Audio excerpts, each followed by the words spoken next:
بسم الله الرحمن الرحيم magacaygu waa ubax rabiic dhalinyarada dawladda Soomaaliya Itoobiya waxaan halkan ka cadeynayaa nimanka qowristayaasha ee magafayaasha oo maxay ahaydey sheeganaya gobolkan maxay ahaydey aan deganahay ee dawladda Soomaaliya Itoobiya faafan sheeganaya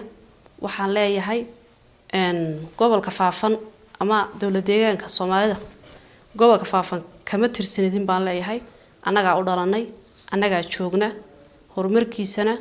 wax la qarin kara maaha maanta marka jigjiga maanta waxay ka dhaxaysaa maxay ahayd ummadda Soomaaliyeed Soomaalida Itoobiya maanta jigjiga waxaan rabnaa inay noqoto maxay ahayd waxaan rabnaa inay noqoto maanta jigjiga way horumartay jigjiga maanta alxamdulillah waxaan rabnaa wadamada dhaqaalaha waxaan ku soconaa wadamada dhaqaalahoodu dhaxdhaxaadka yahay hadda marka nimankan waxaan leeyahay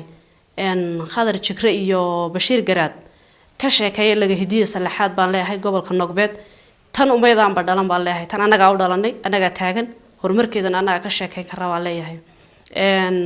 waana ku fashilantay malay markii hore waxay wateen magac qabiil bay wateen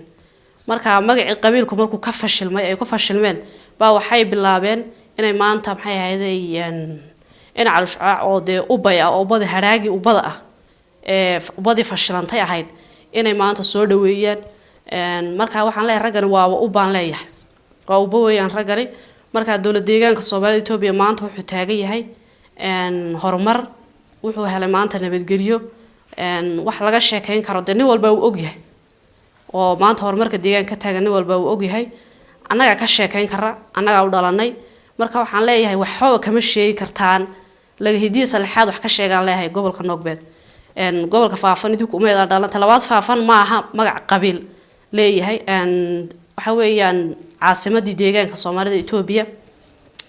qabiil ma laha marka waxaan leeyahay bal idinku maxay ahayd ka sheekeeya laga hidiye salaxaad baan leeyahay gobolka Nogbeed tan waa caasimadii dawladda deegaanka Soomaalida Itoobiya maanta hore u socotaa mooyaane dib uma noqonaysa maanta marka waxaan leeyahay afartan maxay ahayd magafayaal wad ku fashilantay ama leeyahay magacii aad wadateen ee beeshuna waa beel sharaf iyo ixtiraan iyo wanaag iyo maxay ahayd fiicni lagu yaqaan weeyaan haddana lagu yaqaan weeyaan idinku mabatiidin ha sheeganna leeyahay waayo maxay ahayd beesh waa beel nabadeed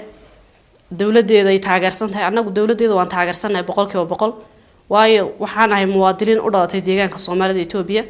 de muwaadilka u dhashay ee joogan wax ka sheegi kara ku maqan oo qurbaha joogay waxba kama sheegi karo talabaad iyagu maanta dawladda Soomaaliya Itoobiya maxaad u qabateen dawladda Soomaaliya Itoobiya muu jiraan in maanta gibi dhistay muu jiraan in maanta dabaq dhistay horumar bay ku socotaa ma jirto ka ugu yarba qol kule oo kaga tagay marka maanta waxaan leeyahay idinku mabatiidin dawladda Soomaaliya Itoobiya ha sheeganina deegaanka Soomaalida Itoobiya ma tiidin ma leeyahay waayo waa de rag dhoofay Soomaaliya ku dhoofay Soomaaliyana way yihiin halkan ma aha waxa la wixii maxay dhalinyarta fikirka fiican haysata ee qurba joogta ee deegaanka u dhalatay marka waxa la leeyahay ku qaldin magac qabiil baan wadanaa waa dad aan horumarkeena iyo nabadgelyadeena iyo maamulkeena suuban midna aan rabin weeyaan marka ayana ku qaldin magac beel baan wadanaa ma wataan raggan waa rag diidan horumarkeena oo uba marka waxaan farayaa dhammaan qurba joogta DDSI ay u dhalatay ee jooga qurbaha waxaan leeyahay shirka ninkii saxsanow ha ka qayb gali ma leeyahay talabaad iyana idin qarinin ma aha maxay ahayd ragani kuma dagaalamayaan magac qabiil waxay ku dawaa ubo waayo in calshaac ay soo wadaanba haday leeyihiin magac qabiil ban ku dagaalamayna maxay oo waxaan maxay ahayd magac qabiil ban ku dagaalamayna haday leeyihiin ninkii ama ogaadeen baanu nacabna haday leeyihiin ninkii ogaadeenka ugu liitay ee ugu xumaa ee ubayga shiftayga ahaa maanta maxay la wadwataan hareeraha ugu wadwataan marka waxaan leeyahay dhalinyarta yeena idin khaldi ragani waa u babaan leeyahay ninkii raaca ee caaw shirka ka qayb galana waa u babaan leenahay waana ka soo horjeednaa waana la dagaalamayna si cad iyo si maxay social media iyo nooc walba si walba ula dagaalamayna ninka caaw shirka raaca ee la gala shirkaas ragaas u bada waa u baragaasi waayo waxay heshiis la galeen jawhar bay heshiis la galeen al-shabaab bay heshiis la galeen marka raggaas dhalinyarta waxaan leeyahay yeena idin khaldin magac beeleed ma wataane waa u baragani waa nabadiid